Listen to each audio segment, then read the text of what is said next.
warahmatullahi wabarakatuh. Salam Pramuka. Saya Jenita Eka Lisani dengan NPM 2113021039. Apabila di video sebelumnya saya menceritakan sejarah kepanduan dunia, di kesempatan kali ini saya akan menceritakan mengenai sejarah kepanduan Indonesia. Gerakan Pramuka berusia 60 tahun pada 14 Agustus 2021. Namun, gerakan pendidikan kepanduan di tanah air sudah muncul sejak zaman Hindia Belanda pada 1912. Dimulai latihan sekelompok pandu di Batavia, nama Jakarta pada masa penjajahan Belanda, yang kemudian menjadi cabang dari Netherlands Pathfinders Organization atau NPO. 2 tahun kemudian cabang tersebut disahkan berdiri sendiri dan dinamakan Netherlands Indies Pathfinders Vereniging atau NIPV atau Persatuan Pandu-Pandu Hindia Belanda. Pada saat itu, sebagian besar anggota NIPV adalah pandu-pandu keturunan Belanda. Namun, pada 1916 berdiri suatu organisasi kepanduan yang sepenuhnya merupakan pandu-pandu Bumi Putra, yaitu Mangkunegara VII, pemimpin Keraton Solo yang membentuk Javanese Pathfinders Organization. Setelah itu muncul organisasi kepanduan berbasis agama, kesukuan, dan lainnya. Kepanduan yang ada di Hindia Belanda ternyata berkembang cukup baik. Hal itu menarik perhatian pula dari Bapak Pandu Sedunia, Lord Baden-Powell, yang bersama istrinya Lady Baden-Powell dan anak-anak mereka mengunjungi organisasi kepanduan di Batavia, Semarang, dan Surabaya pada awal Desember 1934. Para pandu di Hindia Belanda pernah pula mengikuti Jambore Kepanduan Sedunia. Bila pada Jambore Sedunia 1933 di Hungaria hanya sebatas pada kunjungan delegasi kecil untuk menyaksikan kegiatan akbar itu, maka pada Jambore Sedunia 1937 di Belanda, ikut pula kontingen pandu Hindia Belanda yang terdiri dari pandu-pandu keturunan Belanda, Bumi Putra khususnya dari Batavia dan Bandung, lalu dari pandu Mangkunegaran, dari Ambon, dan sejumlah pandu keturunan Tionghoa dan Arab.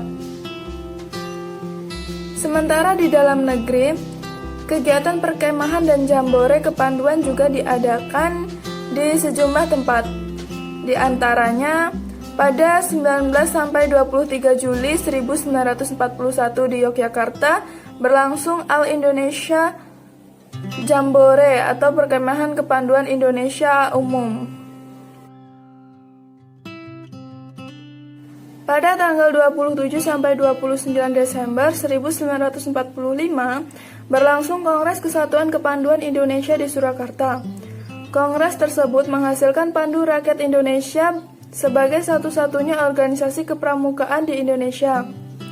Namun, ketika Belanda kembali mengadakan agresi militer pada 1948, Pandu Rakyat dilarang berdiri di daerah-daerah yang sudah dikuasai Belanda. Hal tersebut memicu munculnya organisasi lain seperti Kepanduan Putra Indonesia atau KPI, Pandu Putri Indonesia atau PPI, dan Kepanduan Indonesia Muda atau KIM. Pada perkembangannya, Kepanduan Indonesia kemudian terpecah menjadi 100 organisasi yang bergabung dalam Persatuan Kepanduan Indonesia atau Perkindo. Namun, jumlah perkumpulan kepramukaan di Indonesia tidak sebanding dengan jumlah anggota perkumpulan.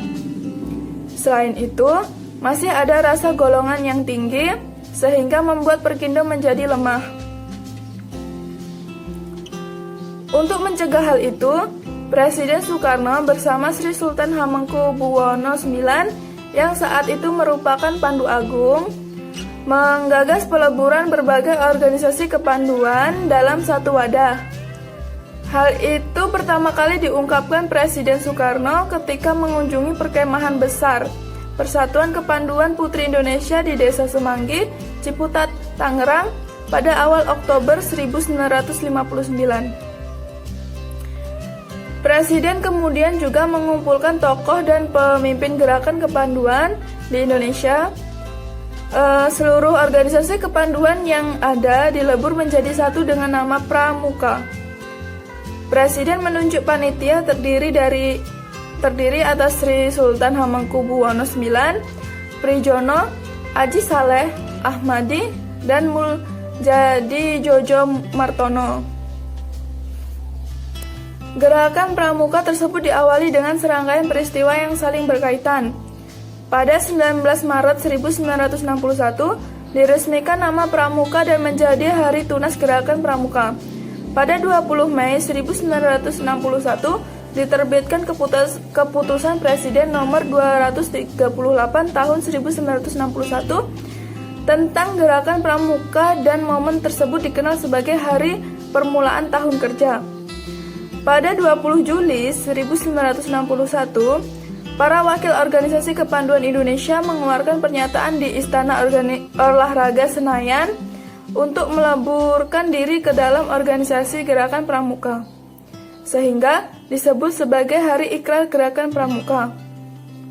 Setelah itu, pada 14 Agustus 1961, Gerakan Pramuka diperkenalkan secara resmi kepada masyarakat luas dalam suatu upacara di halaman Istana Negara, ditandai dengan penyerahan panji Gerakan Pramuka dari Presiden Soekarno kepada Sri Sultan Hamengkubuwono IX, yang juga menjadi ketua pertama Kuartir Nasional Gerakan Pramuka.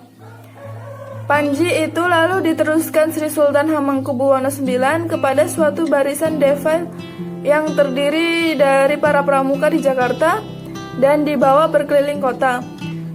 Tanggal 14 Agustus itulah yang kemudian ditetapkan sebagai Hari Pramuka dan